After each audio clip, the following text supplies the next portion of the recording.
Hello students, how are you? Welcome to our channel Parivartan classes. आज हम प्रतिशत के इस चैप्टर में क्वेश्चन नंबर 3 एंड 4 आपको हल कराने जा रहे हैं। इसके पहले हमने जो वीडियो छोटी छोटी डाली हुई है उसमें प्रतिशत होता क्या है और प्रतिशत में हर चीज़ को एक कैसे मानते हैं, हर चीज़ को 100% मान के हम इन लॉजिकों का प्रयोग करके सवालों को कैसे आसानी से हल करते हैं, इसके लिए आप शुरुआती 3-4 वीडियो अवश्य देखें। चलो, आज हम ये क्वेश्चन देख रहे हैं। बड़े अच्छे क्वेश्चंस हैं। शुरुआती क्वेश्चंस हम इजी रखते हैं जिससे कि आप विषय से अच्छे से जुड़ जाएं, फिर हम आपका स्तर बढ़ाते हुए आपको आगे सवाल हल कराएंगे। तो एक क्वेश्चन हम देखते हैं यहाँ। क्वेश्चन नंबर 4 क्या कह रहा है इस क्वेश्चन में? इस क्वेश्चन में देखो, कह रहा है एक परीक्षा है जिसमें पास होने के लिए 36% अंक चाहिए। परीक्षा को पास करने के लिए आपको 36% नंबर चाहिए, 36%, ठीक है। और श्याम ने 24% मार्क्स प्राप्त किए, ठीक।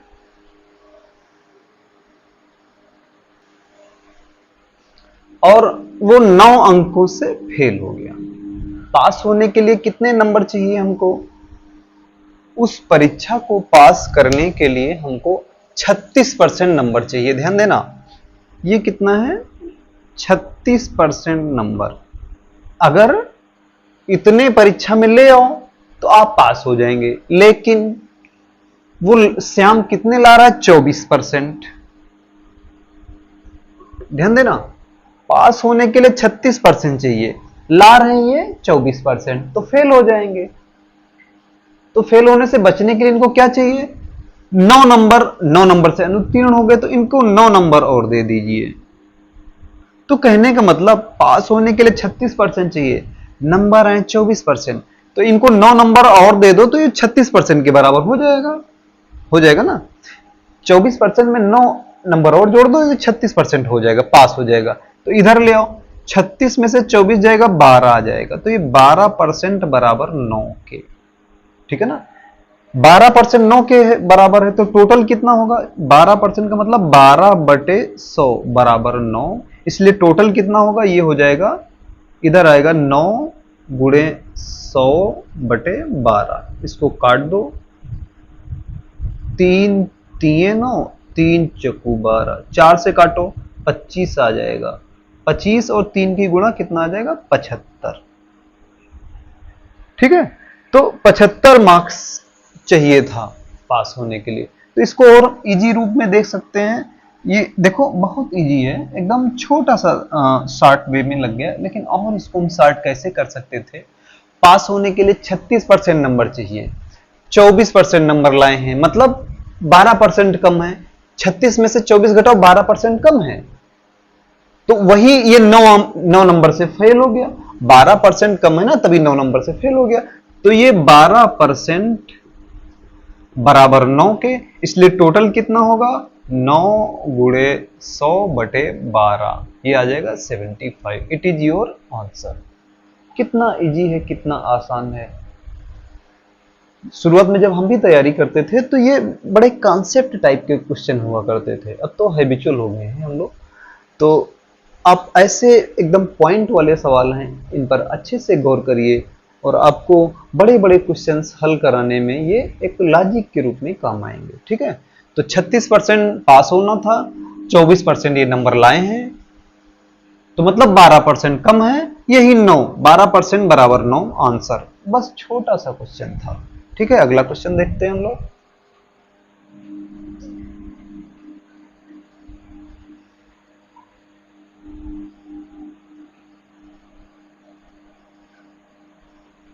अगला क्वेश्चन देखिए क्या है।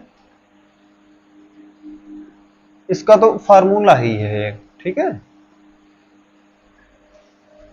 फार्मूला हमने बताए थे, पिछली वीडियो आप देखोगे तो आप फार्मूले आपको मिल जाएंगे।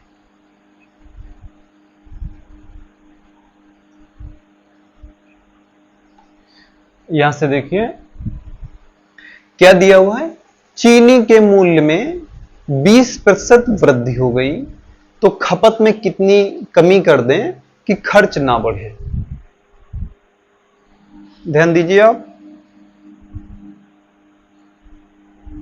मार्केट में महंगाई हो गई है। क्या हो गई है? मार्केट में महंगाई हो गई है तो आपका जेब खर्च भी बढ़ जाएगा। क्लियर बात है भाई। बाजार में महंगाई हो गई है तो आपको चीजें भी महंगी मिलेंगी, इसलिए आपका खर्चा बढ़ जाएगा। लेकिन कहा क्या जा रहा है? खर्च ना बढ़े। कौन सा तरीका अपनाओगे? महंगाई भी हो गई, आपका खर्चा भी ना बढ़े तो क्या करेंगे? कम चीजें खाइए। तो क्या है? खपत में कितने प्रतिशत कमी कर दें? ठीक है ना? तो कितने प्रतिशत कमी? तो इसका फार्मूला हमने बताया था R/100 प्लस R इंटू 100। ठीक है? वृद्धि हुई, क्या हुई है? वृद्धि। जब वृद्धि होगी तो यहां 100 प्लस R हो जाएगा। अगर होता कमी, यहां पर कमी होता तो ये R/100 माइनस R इंटू 100 करते। ठीक है? ये प्रतिशत में आएगा। वृद्धि हुई है तो आर आर क्या है? रेट दर क्या है? वृद्धि की दर कितनी? 20 है तो यहां पर कर दो 20, आर की जगह पर 20 बटे 100 प्लस 20 इंटू 100। ठीक है? तो ये 20/100 एंड 120 हो जाएगा इंटू 100। 20 छक्का 120, ये कितना हो जाएगा? 100 बटे 6। 100 बटे 6 50 बटे 3। 50 बटे 3 कितना आ गया? 50 बटे 3 का मतलब 16। 16 3 48, 16 सही 2 बटे 3। It is your answer. कितना आया? 16 सही 2 बटे 3%। कहने का मतलब है अगर बाजार में महंगाई 20% बढ़ गई है और आप अपने घर के खर्च में महंगाई के बावजूद अगर आप अपने खर्चे में बढ़ोतरी नहीं करना चाहते हैं तो क्या करना पड़ेगा? अगर बाजार में 20% महंगाई बढ़ी है तो आप चीजें जो खरीद के लाते थे उनको 16 सही 2 बटे 3% कमी कर दीजिए चीजों में। ठीक है? अगर 100 किलो चीजें लाते थे तो 100 माइनस 16 सही 2 बटे 3। ठीक है? तो ये कितना आ जाएगा? 84। 83 सही 1 बटे 3। इतना आप खर्च करिए तब ये आपका खर्चा, पैसे नहीं बढ़ेंगे। इसको जोड़ो 83 और 16, 83 93 99। हाँ ठीक है, सही है। तो अगर आप 100 केजी कोई चीज लाते थे तो अब आपको 16 सही 2 बटे 3 उसमें घटा दो, आपको इतनी चीज लानी पड़ेगी।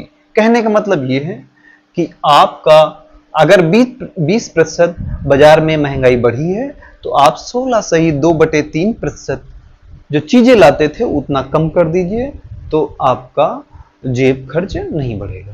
ठीक है? आगे क्वेश्चंस देखते रहिए और आप चैनल को सब्सक्राइब करिए, लाइक करिए और पढ़ने वाले बच्चों को शेयर करिए। फ्री ऑफ कास्ट आपको इस तरह क्वेश्चंस हल कराए जाएंगे और इसके लिए आप, मैंने पीछे बहुत सारे चैप्टर्स हल करा दिए हैं, एडवांस में सारी हल करा दी है। आप देखेंगे कि मेरा पैटर्न वही है। अभी आप सिंपल क्वेश्चंस लेके चल रहे हैं, फिर आपको बैंक, एसएससी, रेलवे, सभी स्तर के यूपीपी, यूपीएसआई, रेलवे, सारे वनडे एग्जाम्स के स्तर को हम कवर करेंगे। ठीक है? धन्यवाद।